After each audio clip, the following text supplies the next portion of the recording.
Hello, this is Caleb Stahl, and I am a biology major in my junior year, and I'm so excited to share some information I've learned in a recent class. Don't worry, I'm not here to sell you anything. Everything I mentioned today is completely free. The name of this class, Bio 304, Biology of Aging. We spent each week reading articles from scientific journals and books, watching videos, and engaging in discussion posts about new research that frames aging as a disease process itself that eventually causes all sorts of comorbidities, including Alzheimer's, Parkinson's disease, and cancer. I learned that this was a field of research that was neglected for a long time, but it's seen some major breakthroughs, especially in the last 20 years. Since I took this awesome class, you don't have to. I know how busy and hectic our lives can be. Out of the generosity of my heart, and hopefully for a great final grade, I'm going to share some of the things I learned in this class in a very condensed version that can help you live a better and longer life. Basically, what goes wrong and why. In 2013, a paper was published that identifies the hallmarks of aging.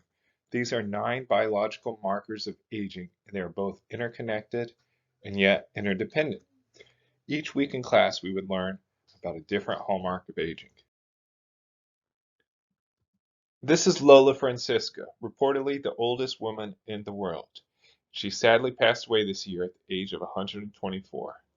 Most of the science and research isn't as much focused on extending the maximum lifespan because there are things like the Hayflick limit and, like I mentioned earlier, the telomere length that are fixed that kind of set our max lifespan.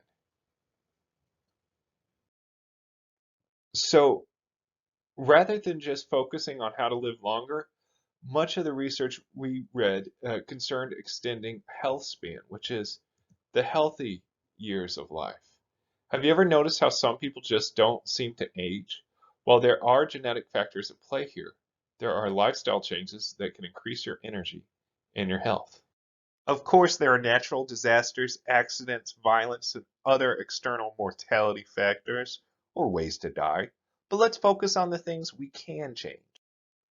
David Sinclair, one of the leading gerontologists, aging scientists, said in a video interview in May of 2021 that the best thing that we can do to live longer is to eat less often and to move more.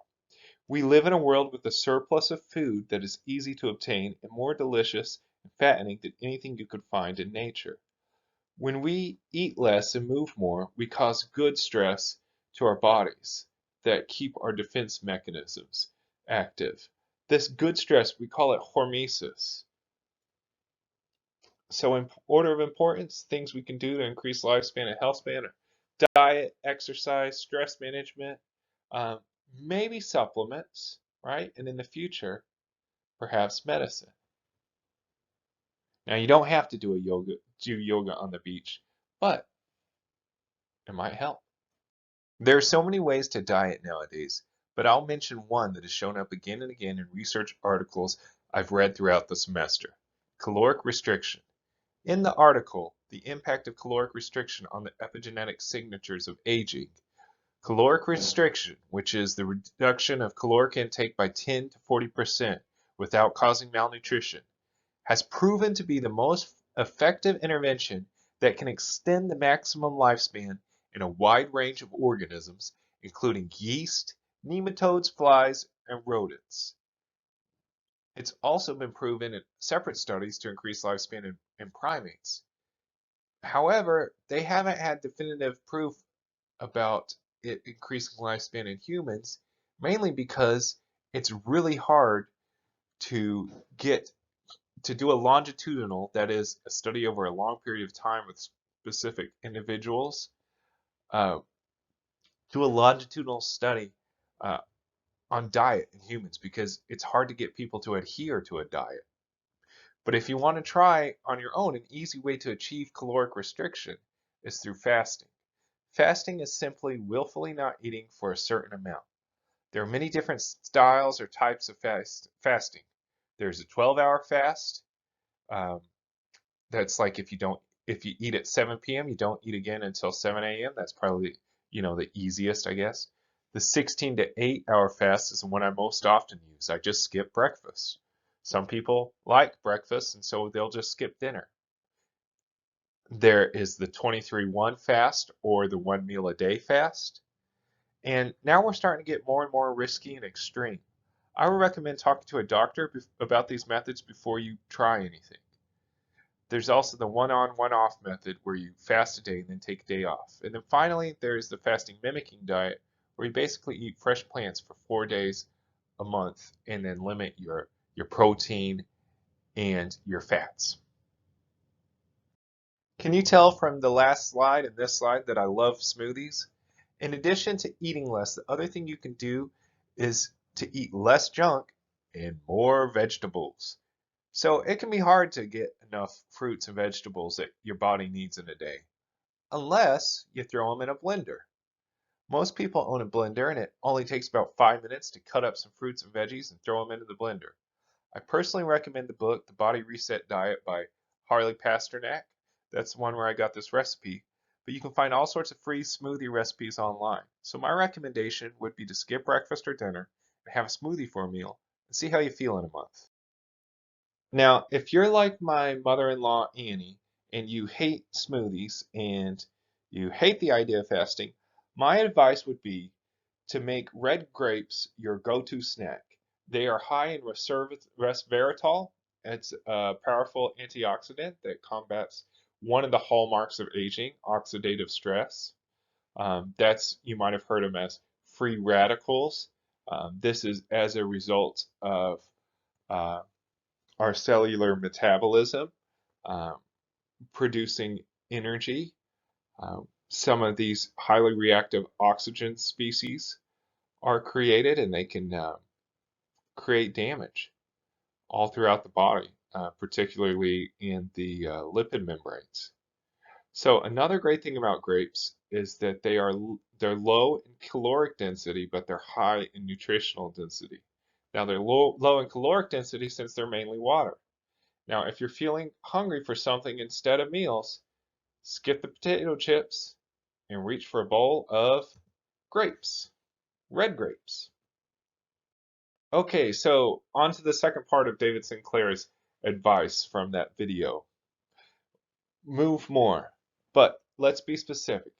So in my view, there are four major factors to physical fitness: cardiovascular endurance, strength, flexibility, and balance. First topic, strength. A journal review published in 2018 found that low muscle strength was associated with all risks of mortality independent of uh, muscle mass. In other words, if you don't use it, you lose it. Um, to start working on your strength, all you need is your body weight and a set of dumbbells. But wait, I made a promise that you wouldn't have to buy anything. Well, you probably already have some great dumbbells at your house already. I'd start with a can of vegetables, and if a can of vegetables is too easy, move on to a half or a full gallon of milk. But how do you know a weightlifting routine? Well, my advice would be to go to YouTube and search for silver sneakers. I would recommend starting with a warm-up video and then move on to a silver sneakers 5-minute dumbbell workout. Okay, 5 minute gets too easy. You can do it even more often. But the important thing is that you exercise every single day. So just prop up your smartphone and lift those cans and milk jugs for 5 to 30 minutes. You can also find free routines for low impact cardio. That's great. There are a lot of great balance videos and yoga. So try to have an exercise routine of at least 30 minutes a day. I'd also recommend finding your nearest YMCA and joining fitness class. Exercising with others makes it so much more fun, and socializing is a major key to aging well. Uh, Socialization and having close relationships helps protect the brain, and it gives us something to live for. But what if you really just hate exercise? Oh man, you hate fasting, you hate um, smoothies, and you hate lifting weights. Okay, well, what, even 5 or 20 minutes, that's too much. Well, that's okay. Your phone comes with a step counter, and one of the best things you can do is just to walk more. Try to get in 6,000 steps a day and move on to more and more steps, maybe even 12,000 steps a day. Walking is one of the best things you can do for your health. On to the next topic, stress management. Yes, life can be overwhelming at any age. In this slide, I have these 4 pictures of before and after the presidency, which is the most stressful job on earth. Walking those 6,000 steps a day can help greatly to mitigate the effects of long-term negative stress. But so can what's in our next slide. Meditation. Look at these rocks meditating. A 2018 study found that the practice of simple mind-body therapies may improve aging blood biomarkers as well as cognitive function, sleep, mood, and quality of life, suggesting potential functional relationships. Meditation doesn't have to be spiritual or mystical. There's a free app called Medito that has a beginner's course that will teach you everything you need to know. And just 15 minutes a day is enough to see some awesome results. So, one of the last topics, nutritional supplements and medications. Now, this is where you can spend some money. In the last 10 to 15 years, there's been an explosion of supplements designed to reduce aging. Many claim to increase levels of NAD+, which is purported by some to be a fountain of youth. These pills can be as cheap as $30 a bottle to $500 a bottle. I think that there needs to be more research done before I'll start trying to increase my own NAD plus levels. Likewise, most doctors say that um, it is best to get your nutrition from whole food, not a pill. However, if say you're going to be fasting and you're worried about getting all your nutrients, there is one multivitamin I can recommend to anyone for pure cost effectiveness. A 2010 Consumer Reports article found this Costco brand Kirkland multivitamins to be the cheapest while still effective. They come in a bottle of 500, and that comes out to 3 cents a pill. And once again, doctors are divided on how much multivitamins are actually needed, provided you have a healthy diet. Um, Now, concerning medications, there are anti-aging medications being researched. For example, the type 2 diabetic pill metformin and type of antibiotic called rapamycin. However, these medications are still in the testing phase and they may not even be effective for certain populations. For example, no, metformin it works for some people and not for others, and it just depends on whether they have a specific type of gene. But that has to do with insulin resistance. I think pro golfer Gary Player said it best right here.